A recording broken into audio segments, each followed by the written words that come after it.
Here's my idea for a good sledding hill. Which one? This is, we don't do it. This is what we should do. They should cordon off Center Street. Get the kids out of the side. And if it really snows, then Center Street's the best hill in Vienna. We'll just bring the whole town to Well, take a snow Remember blower. you did that? And yes, when we were little. Yes. Yes. It was in 96, and when you did that, you did it, and it was like, I just remember, I mean, I was young, but like, I remember. It was like a toboggan. Yeah. Yeah. There was like 3 feet of snow, and I cut It was like cool running. a toboggan. Yeah. So we ran down the toboggan ride the whole way. It was so fun. I remember that. Yeah, and then we would go to Sledding Hill, which is now called Really Sledding Hill for a reason, which was awesome. And then, It's not a hilly place.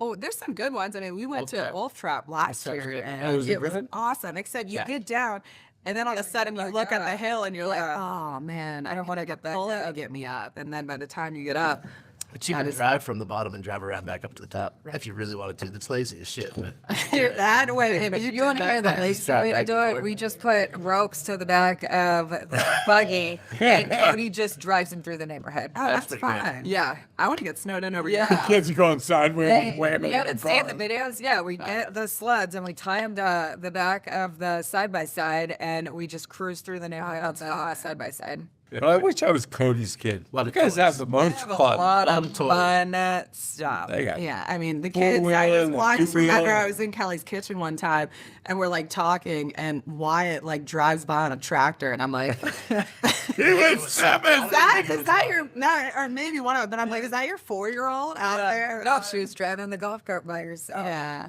And she was driving the John Deere. Yeah, that's what Morgan. Yeah, I I forgot. that's a dirt bike. Yeah. That's kind of crazy. What are you doing with your chicken? They don't get out much. They got. I don't know. What about like a cardinal? How do you think they invented frozen chicken like that? They don't have heated nest. Freeze their ass up, man. I don't know. It's stressing me out. But bring him in the house. Yeah, I tried that. Vern told me to that she's putting hers in the garage. I said that to Cody. He said, absolutely not. There's no way. All right, Callie, we learned our lesson about putting frogs in the garage. Please don't put your chickens in there. You come out and it's just skin and skin and feathers. Cody will not let me put the chickens anywhere in the house, near the house. They're staying outside. Wow. I've got some shower curtains. I'm gonna make a little area for them that Little will chicken not pillows. get snowed. Little kitten mittens. Look, I did not raise my children to be farmhands. I mean, we're totally city guys, man. Yeah. Their chicken, I don't know, maybe little socks on their on the dust. Why don't you just Google it before you leave your chickens out with the snow? Like you're like talking to your chickens. You're like, I love you guys, but I didn't prepare for this. Well, So we're kind of, I mean, time's ticking. I just tried to order a thermal blanket offline, and it's going to be here on Sunday. Well, clearly that's not going to work. So I don't know what I'm going to do. I don't know. I'll figure it out. I'll get on If you decide, to see. if you decide you're not going to make it and you have a chicken fry or something like that, big on Sunday, invite me. so Let us by, know. by the time this airs, they will already have gone through it. So we're gonna do an update as we let this clip go.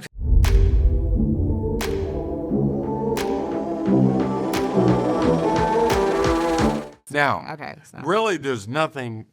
The main problem has been solved. Okay, they were going to take a bunch of. Now, this is the high school districts were changing, and they were going to take all the kids in Vienna that go to Madison and send them to Marshall. Okay, around Westwood Country Club and all those, they're all going to get shipped out.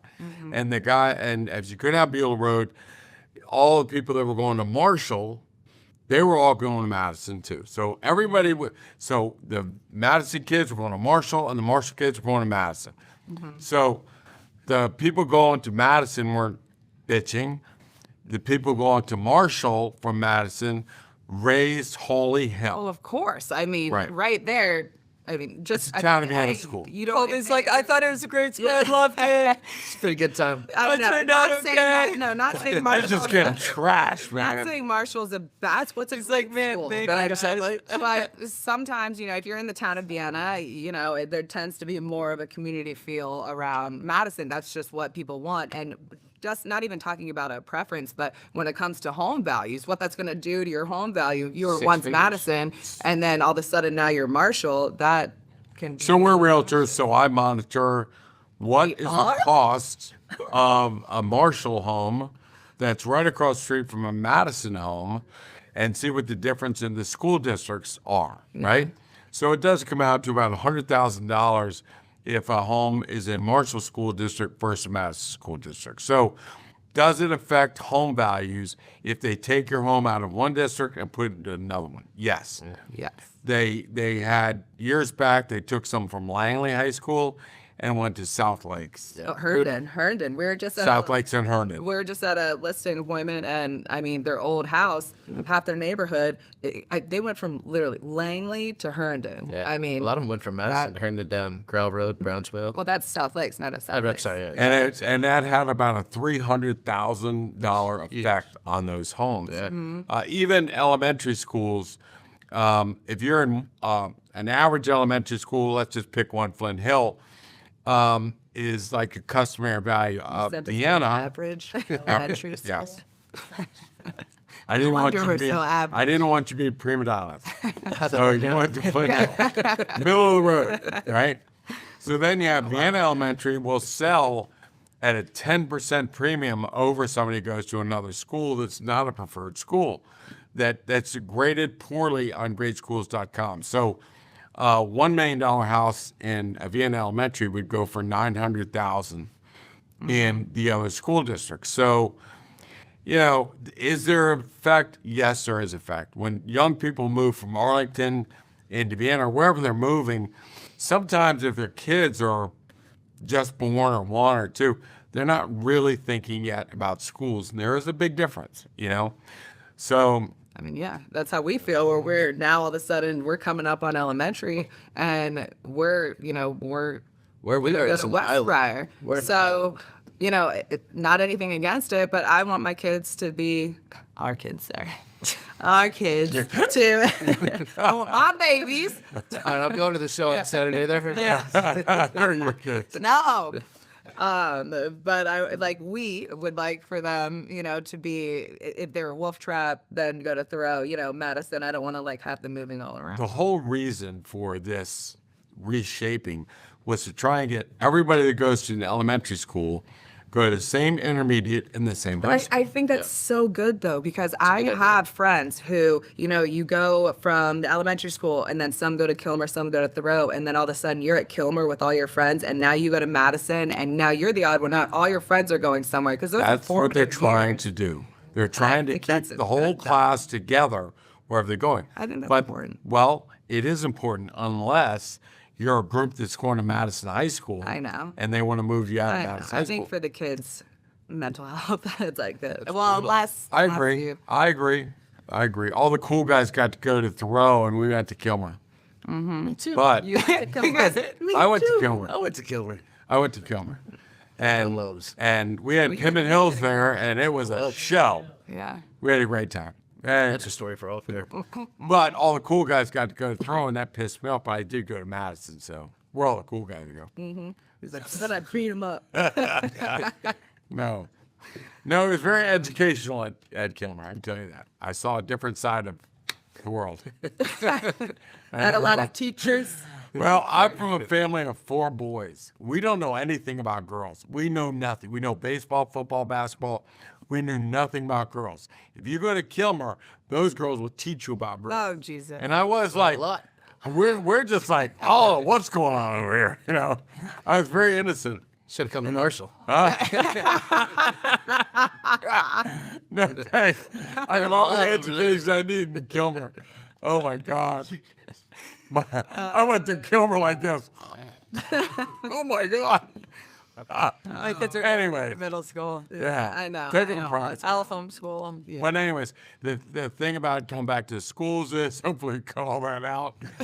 They're trying to keep kids elementary, same intermediate, and same high school. And that did not really work out for the one section of Vienna. They're all going to Madison. Yeah, well, we'll see what happens, I guess, Well, so Madison's now going to be 93% of capacity. Marshall's 91% of capacity, so it's all good. Yeah. Yeah. They brought Madison all the way down to the toll road. So everything Yeah. all the way to the Yeah. toll road. We're right across. We the are. road. Yeah. Hit a sandwich and be in Madison this year, and I'm not. Yeah, I know. Madison is That's our- gonna. Madison football will benefit from that. I know. Yeah, that's true. Sports. Or sports. Sports can be big. Yeah. All right. What else we got out of schools? So that vote is tonight, right? We'll find out what happens. But I think it's already been made now that they made that big change Yeah. in the background. So it's happening.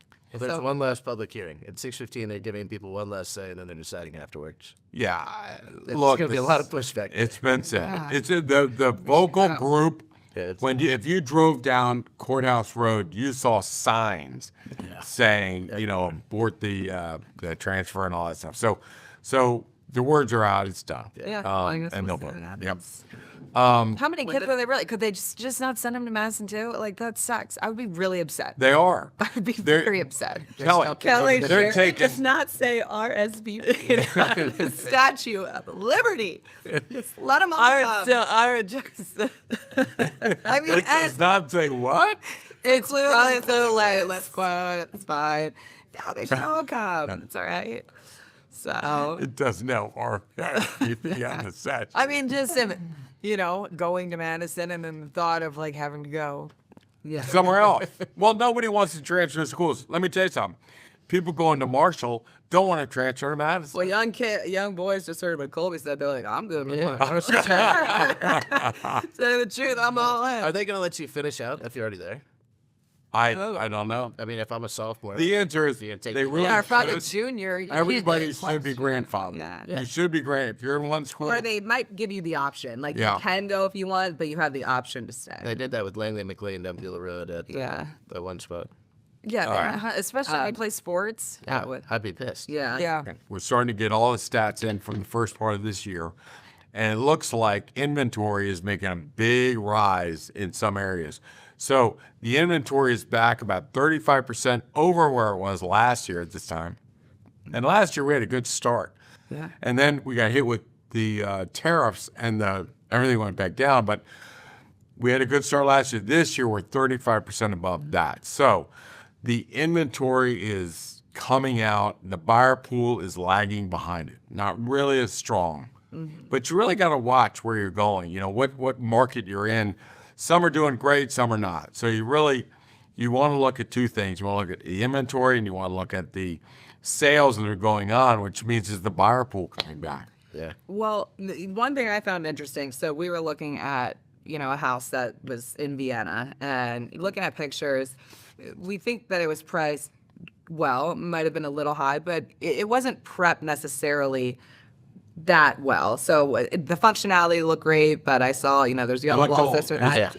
And they got, It's not they got 3 offers on that. And I don't know what it ends up at. I mean, they might not have gotten as high of offers if they were to have, prepped it right, because obviously there was a little bit of a feeding frenzy. But what that tells us is, buyers are out and they want to move. There's another one that looked good. They had 8 offers. Yeah, so I mean, that's the thing. 3 offers is probably on the low side of what they could have gotten. But normally, we say January 15th is when the spring really starts. But then it starts slowly but surely picking up. I feel like it all of a sudden was like, boom. Gone. We're, Cameras ready. we're Our out. phones Yeah. are ringing. Well, you had a lot of people come out to your open house, 40. Yeah, 40 at people least come out. 40 groups. And you had, Where was it? In Sterling. Nice. Yeah. Yeah, we got 4 offers. I mean, we could have had more, but you got to cut it somewhere. Yeah. Like people are still showing on Sunday and Monday, and you just gotta. No more. We're good. But I was We're all surprised, and the thing about it is, it's not that you're going to sell it; it's how high you're going to go over that sales price. So if we put out for 1.6, really disappointed if I don't get 1.7, 1.7. Oh, you get 3 offers. If Yeah. you don't prepare it, you're not getting 1.6. I want 1.7, and there's a lot of money at stake. So you really have to do that. I told everybody that if you think about this, we're watching the market. It's like looking for icebergs. You don't want to run aground and hit an iceberg. So you're looking at all the tendencies and make sure that you get your sellers through this maze. Well, 50% of the people that listed a house over 1.5 million, 50% after July 1 hit an iceberg and did not sell or sold significantly lower than they should have, but most of them just didn't sell. And the problem is, if you're out there freewheeling it, not looking at the market and understanding the market and pricing, you're going to smash into an iceberg and you're in a wreck. So you really, I know you guys hate it when I'm doing all these stats, but I've got to see, are there icebergs? I don't know why I'm just like picturing him be like, iceberg, straight ahead. Well, We gotta get out in front of it. iceberg! I'll put a patch on, sit up in the crow's head. But I'll tell you, and that's why at first there was just kind of suggestions, then it was protocols, and the more risky the market got, those are the commandments. Now you can't break them. And by the way, remember how I used to say, it's your call, you do what you want. Well, if they hit an iceberg, I'm on the ship. Yeah. And I don't want to be on an iceberg. So Yeah. when it really gets this treacherous like it is, and multiple, 40 or 50% are not succeeding, it's like, look, I'm going to tell you what we're going to do. This is what we're going to do.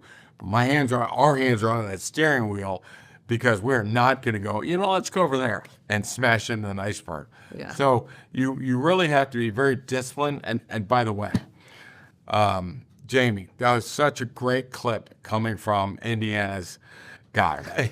Well, But because I'll tell you why. Because that You're guy's like, I the think your dad's gonna like it. I'm like, he liked it. I think you're right. that guy's the epitome of what it's all about. He believes that football is a game of detail. And he's right. That's what he said all the time. It's a game of details. Selling real estate is a game of details. That guy has thought through everything and executed. And so it's the same thing. I mean, we're thinking through everything before it happens and then executing. So it seems like we're sitting with a $3.5 million listing just now. Morgan and I just left. And I said, we're going to put it on Thursday. We're going to show it Friday, Saturday. Sunday, you have multiple contracts. We'll sell it. It's going to come in somewhere around $3.75 million. Well, the average house in McLean, 65% of houses like that withdraw unsold. The ones that sell at 45 to 60 days. And I'm going, no problem. No problem. Because I look at the ones that fail and they list a $3.5 million house for $4 million. Of course it's going to fail. Yeah. So, the guys kind of look at me like, are you sure about that? It's like, yeah. You watch. We'll put on $3.5 million and we'll get maybe 3.6, 3.7 for it.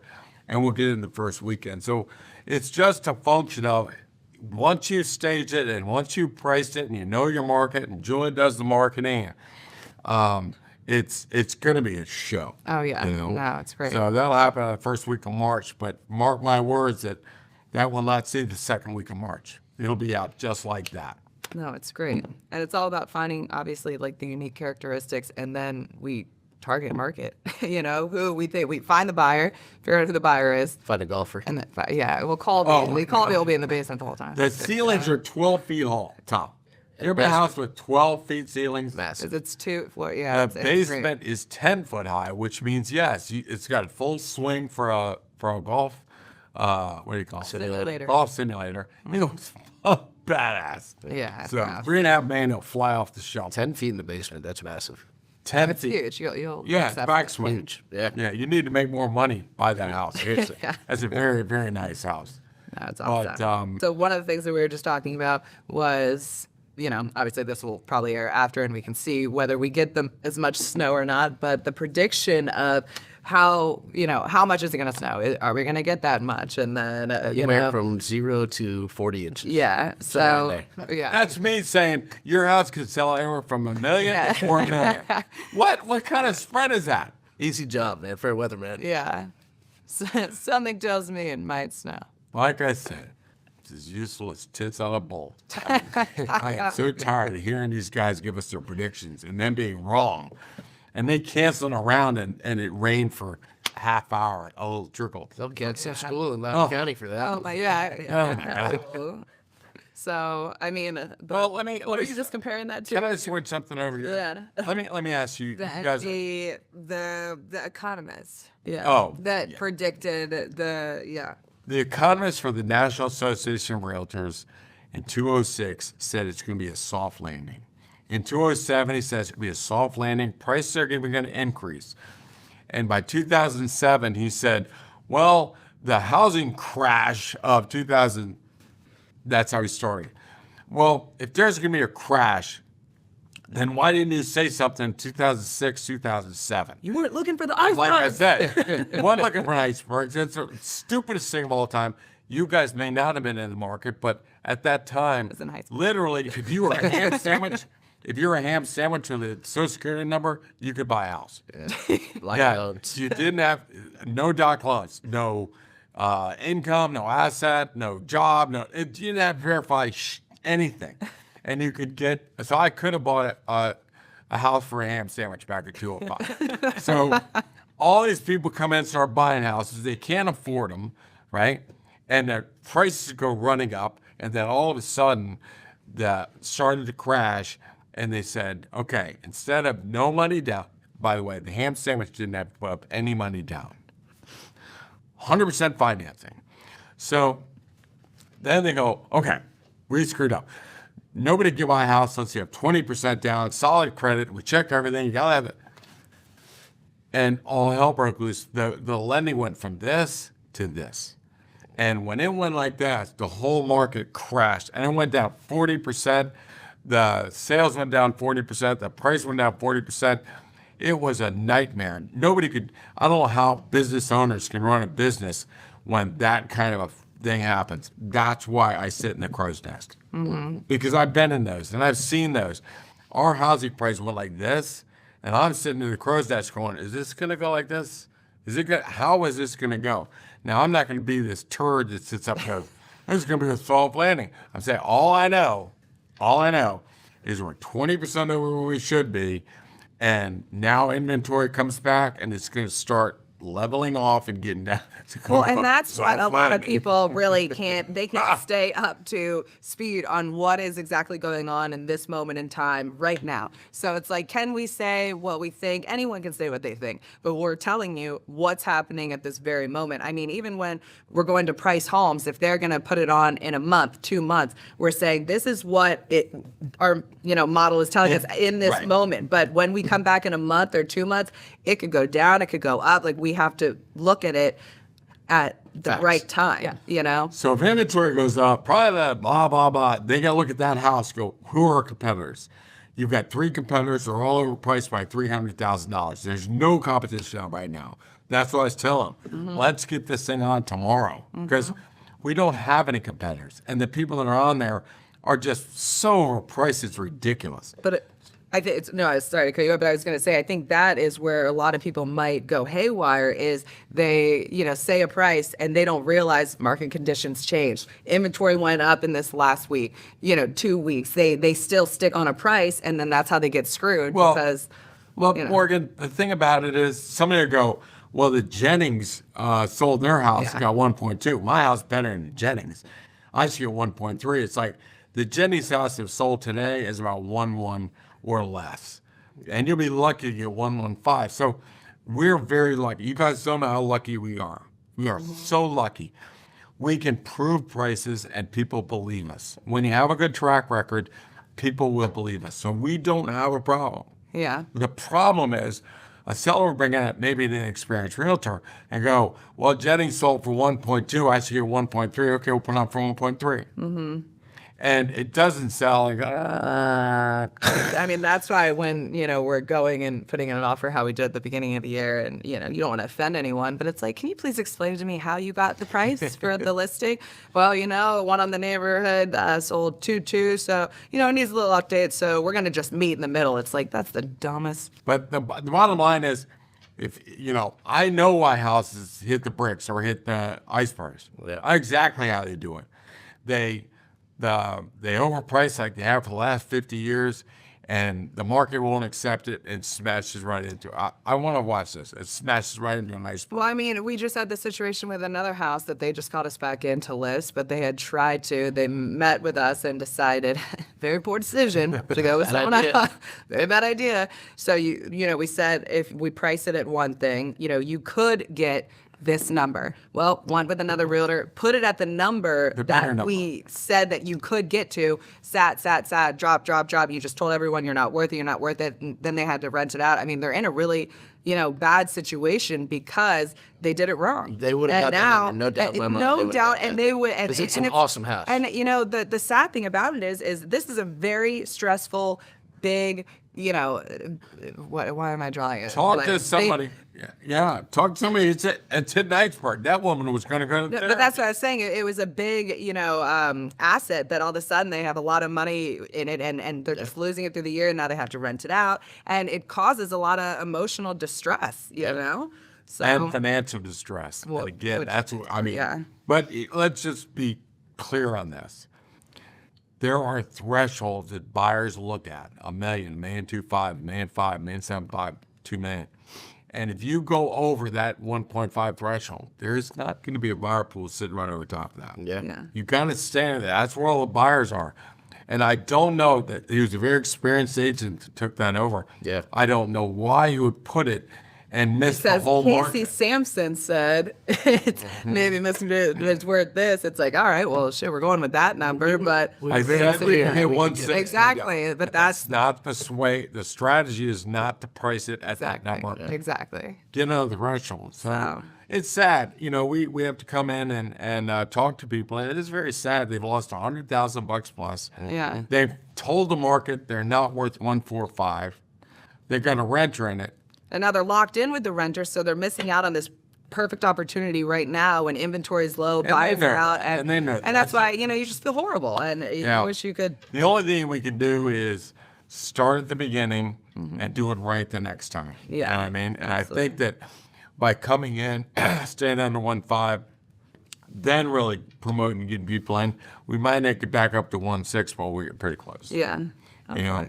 So, anyways, Yeah. what do we got? All right. I thought, What do we got? How about say, let's go take some calls. All right, now we're gonna take some voicemails from some listeners. I'm very voice excited to just hear dropped? this. Okay, no. I'm nervous. Hello, I'm calling in. I'm a listener here. I'm just wondering, escalation clauses. Are you against them? I don't understand. Why is one better for the seller and one better for the buyer? Please answer me. Thank you. Escalations. Why is one better? And it says escalation clause. Oh, Easy. That's it. yeah. If you allow, you guys could do this, but if you allow an escalation clause that allows a buyer to sneak up on that final number. By $5,000. So you're gonna end up, I'll be $5,000 above Morgan. When really my max could be $100,000 over Morgan. Yeah. So if I'm a buyer's agent, that's fantastic Oh, for it's me great. because then I'm saving my buyers $95,000. If you're a listing agent, you I mean, 95. we Not have- have but it. we're representing buyers. We want the 100 grand. We put in that escalation. I mean, I've had conversations with agents calling back, being like, "Good news, you only have to pay this." It's like, cool. Well, They so- would have. cool. Yeah, that is good news for us. They would have paid 50,000 more. I but literally thank showed you on our paper that a That cap we put. was. So yes. So And it's happened multiple times where you would have a house on for one price. The contractor would come in with an escalation clause and say, I'll go higher than the next offer. There is no other offer. So we say, sometimes. I need your highest and best offer by Monday. but we tell everyone that. Tell It's just hands down. It's best for sellers. everybody hears that. A home is worth what a buyer's willing to pay. And- You want to know the highest you're willing to pay for it. And the buyer will bump his offer $100,000 to $150,000. Hold it. But did you guys see? I think I sent it to the group. Did you see that forum where they were like, Yeah. they're like, why do people use it? And then under like about escalations and like these agents where I'm like, are these literally the people that we are going? They don't want to do the math. They go, That's why they I just don't think they can do the math. And they're like, you're right, it is complicated. What I do is do a spreadsheet. And then that way I can see how it's like, you guys are idiots. Do we have that Like, screenshot? I got a screenshot. I saw it. Yeah, it's pretty fun. It is All fun. right. Oh, God. But the reason why we don't do escalation clauses for a seller is a buyer will bid sometimes $100,000 to $150,000 over themselves. Or the next best offer. I mean, that's not the always next the best case offer. because sometimes, Yeah. they will come in next to each other, but sometimes, yes, they will Yeah. go. All right. Who else is up? Hey, Hey, folks. Yeah, big Gary here. Wife and I are looking at a place out near Fair Lakes area. A lot going on. I'm a little concerned myself. Some of the businesses there. I'm not sure if they still exist, but there was a Dick's Sporting Goods, and then the Cox Communications next to the Pinos. And wife really likes that area. I'm a little concerned given some of these businesses. I was wondering, with the Dick's, Cox, and Pinos in one area, is that a safe spot? What are some of the options there currently looking like? Thank you very much.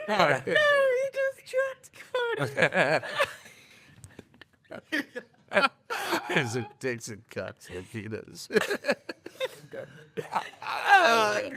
funny thing is, and serious questions, and these are just getting closet like this, and I'm for it. I just let her roll. Let her roll. Next. Oh, that's funny. No, go ahead. Oh my god, that's funny. Hi, my name is Donnie Baker. You see, I got a long-time listener, first-time caller. Got a rental property with an interest rate of about 7.9%. Trying to decide if it's a good time to refinance or if I shouldn't refinance and wait for the rates to go even lower.